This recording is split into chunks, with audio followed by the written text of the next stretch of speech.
국보란 대한민국 유형 문화재 가운데 중요한 가치를 가져 보물로 지정될 만한 문화재들 가운데 인류 문화적으로 가치가 크고 유래가 드문 것, 독특하고 희귀한 것 등으로 인정이 되어서 따로 지정된 문화유산을 일컫는 말입니다.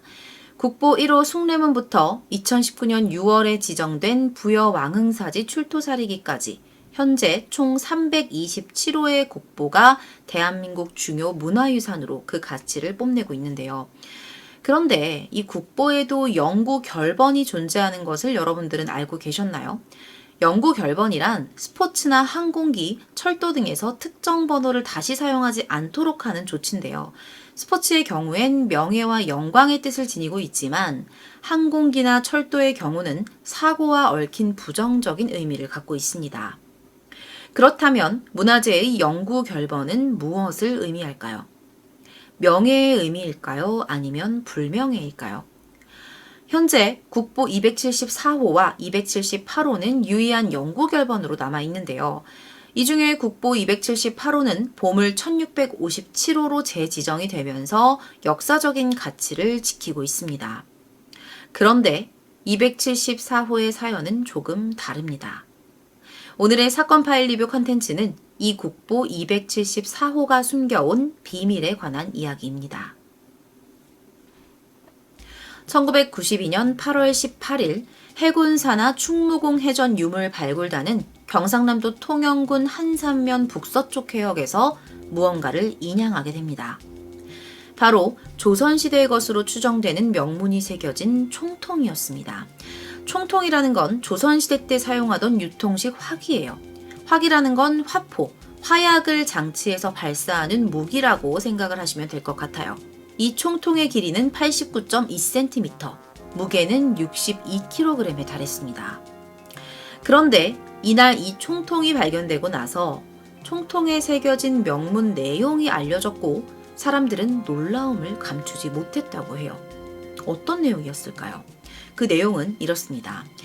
귀함 황자 경적선 일사적선 필수장. 어떤 뜻이냐면 거북선의 황자 총통은 적군의 배를 놀라게 하고 한 발만 쏘아도 적군의 배를 바다에 침몰시킨다 라는 내용과 함께 만력 병신 6월 일조상 1596년 6월 제조라는 구체적인 제조 시기까지 새겨져 있었습니다. 여러분 여기서 생각나는 거 있으시죠? 자, 지금 여러분들께서 머릿속에 생각하고 계신 것처럼 문화부, 지금의 문화체육관광부는 이 총통이 거북선의 존재를 증명하는 최초의 유물이라는 점을 높게 평가합니다. 그리고 국보로 지정하는 작업을 빠르게 진행을 했죠. 같은 해 9월 4일 문화재청은 문화재위원회를 열어서 이 총통을 국보 제274호로 지정하였음을 발표하게 됩니다. 당시에 이 소식은 전국적으로 큰 관심을 받게 돼요. 왜냐면 이 1992년이 임진왜란 발발 400년이 되던 해였기 때문이죠. 뉴스에서도 이것과 엮어서 대대적인 보도를 진행했었다고 합니다. 이 발굴단에게도 대대적인 포상이 내려지게 됐습니다. 소형 탐사정 한 척과 30여 명의 작은 규모에도 불구하고 굉장히 큰 성과를 냈기 때문이죠. 발굴단장이었던 황대령에게는 보국훈장 3일장이 수여가 됐고요. 탐사대원 10명은 1계급 특진이 이루어지기도 했습니다. 이렇게 해군의 자랑이 된 거북선 총통은 해군사관학교 박물관에 소장이 됐고요. 총통에 적혀 있었던 일사적선 필수장, 한 발을 쏘면 반드시 적선을 수장시킨다 라는 명문은 해군의 대표 슬로건이 되었습니다. 그런데 이렇게 시간이 흘러 사람들의 관심에서 조금씩 멀어져 갈 때쯤에 생각지 못한 곳에서 시작된 하나의 사건으로 인해 거북선 총통은 다시금 세상의 주목을 받게 됩니다. 어떤 사건이 있었던 걸까요?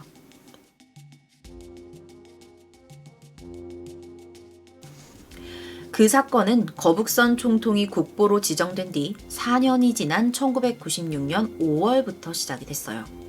광주지방검찰청에 있었던 한 검사가 뇌물 혐의로 구속된 수산업자 홍 씨를 조사하고 있었는데 이 과정에서 귀를 의심할 만한 진술을 듣게 된 거예요. 이 수산업자 홍 씨는 당시에 문화재 보호구역 내에서 피조개를 채취하는 허가를 받아주겠다라는 대가로 어민들에게 돈을 받고 각 기관에 뇌물을 뿌렸습니다. 이렇게 뇌물을 뿌리는 과정에서 해군 유물 발굴단장 황대령과도 접촉을 하게 됩니다. 여러분 황대령 기억하시죠? 아까 전에 총통 발견했던 그 유물 발굴단 단장이었죠. 자, 이 사람에게도 홍 씨가 900만 원이라는 돈을 건네줘요. 뇌물을 준 거예요. 그리고 그 과정에서 황 씨에게 조금은 이상한 말을 들었다고 합니다. 국보 거북선 총통이 가짜다라는 말이었죠. 이 검사는 깜짝 놀라게 됩니다. 일단 비밀리에 황대령을 소환해서 조사를 시작하게 됐죠. 검찰에 출석한 황대령은 총통의 진위 여부를 묻는 검사의 질문에 처음부터 조금 수상한 답변을 내놔요. 이렇게 말해요. 나도 그런 소문을 듣긴 했는데 해군의 명예를 생각해서 덮어줬으면 좋겠다. 좀 이상하죠. 자, 보통 경우라면 혐의를 완강히 전 절대 하지 않았어요. 이렇게 완강히 부인을 하던가 아니면 진품이 맞으니까 다시 한번 좀 확인을 해보세요. 이렇게 당당하게 나와야 일반적일 텐데 황대령이 이런 식으로 반응을 하다 보니 검찰이 의심을 안 할래야 안 할 수가 없었던 거죠. 당연히 이를 그냥 넘길 리 없었던 검찰은 수사에 착수함과 동시에 황대령에게 자백을 유도했습니다. 처음에는 부인했어요. 절대 아니다. 하지만 해군의 명예를 생각해서라도 진실을 좀 알려달라라는 검찰의 설득에 수사를 시작한 지 2달 만에 거북선 총통 인양이 모두 조작되었음을 털어놓게 됩니다. 황대령은 도대체 왜 이런 일을 꾸미게 된 걸까요? 사건의 전말에 대해 알아보도록 하겠습니다. 1989년에 대통령의 지시로 창설된 해군 충무공 해전 유물 발굴단의 초대 단장이었던 황대령은 2년 동안 탐사 실적이 없다는 것에 초조함을 느끼고 있었다고 합니다. 설상가상 발굴단을 해체한다는 소문까지 돌기 시작하면서 분위기는 더욱 좋지 않은 방향으로 흐르고 있었죠. 앞으로도 뚜렷한 성과가 없다면 해체는 물론이고 3개월 남은 장군 진급의 마지막 기회마저 놓치는 상황이었던 겁니다. 이러한 압박감을 이기지 못한 황대령이 희대의 사기극을 준비하게 된 거죠. 자, 그런데 이 사기극은 혼자 꾸민 게 아니었습니다. 황대령 말고도 2명의 공범이 더 등장을 하게 되는데요. 골동품상 신 씨와 해사박물관장 조 씨가 그들입니다. 이 3명이 계획한 치밀한 각본에 따라서 모두를 속일 사기극이 시작이 됩니다. 91년 말에 황대령은 박물관장이었던 조 씨의 소개로 골동품상 신 씨를 알게 돼요. 자, 그리고 조 관장은 황대령에게 이렇게 말합니다.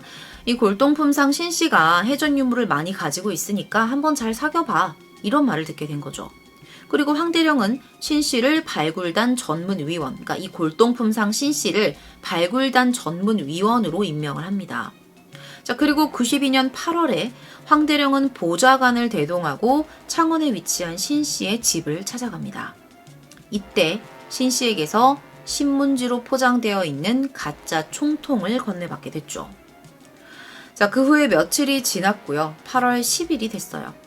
황대령과 보좌관 그리고 잠수 전문 최하사까지 이 3명의 사람들이 고무보트를 타고 바다로 나갑니다. 몰래 나갔죠. 그리고 한산도 북서쪽 총통이 인양될 그 지점에 도착을 해서 이 가짜 총통을 물에 빠뜨립니다. 그리고 부대로 복귀하면서 황대령이 나머지 2사람에게 이렇게 말해요. 죽을 때까지 비밀을 지키자. 자, 그렇게 이 지점에서 가짜 총통이 인양이 됐던 겁니다. 그런데 당시에 해사박물관장 조 씨는 왜 사건에 가담을 했던 걸까요? 검찰 관계자에 따르면 당시에 조 관장은 코앞으로 다가온 정년퇴임을 앞두고 상당히 초조한 상태였다고 합니다.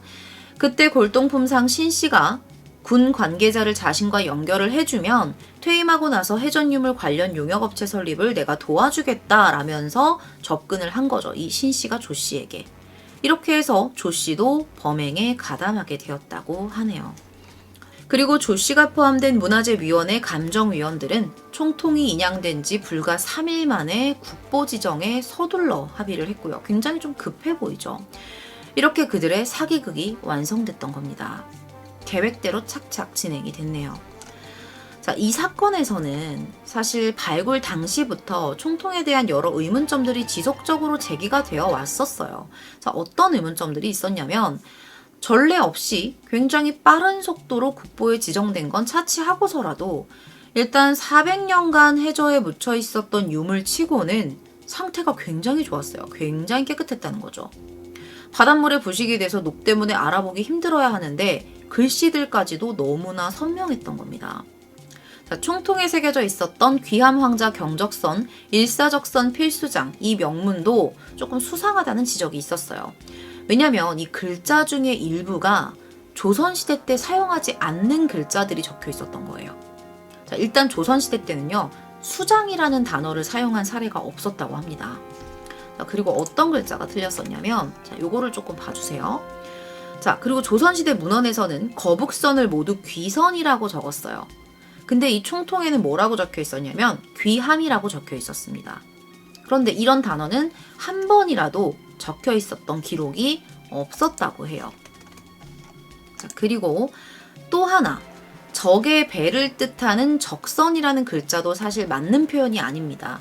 실제 문헌에서는 다른 한자인 도둑 적자를 사용해서 표기를 했습니다. 마지막으로 총통에 새겨진 사라는 표기는 화살을 쏠 때 사용을 했고요. 화약 무기를 사용할 때에는 방이라는 표기를 사용했다고 합니다.